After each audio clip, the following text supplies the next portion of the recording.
ఈ ఒక్కని బాధ ఒక ఆయన వచ్చింది మన ఒక ఆయన ఒక 10 మంది వచ్చారు హైదరాబాద్కి. అందులోకి 2 मुस्लिम సోదరులు వచ్చారు.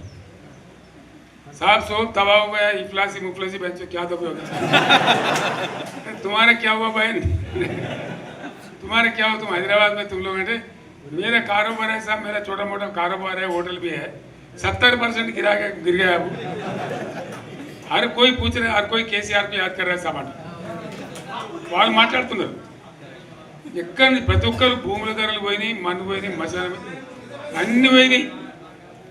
ఎంత మంచిగా 4 ఎకరాల రైతు నేను 4 కోట్ల ఆసామని అనుకుంటుండే. అంత ధీమా ఉంది. ఎంత బాగుంటే హైదరాబాద్ నుంచి అడిగితే కూడా వచ్చి మనం ఇవ్వకపోతాం భూములు డిమాండ్ పెరగానని.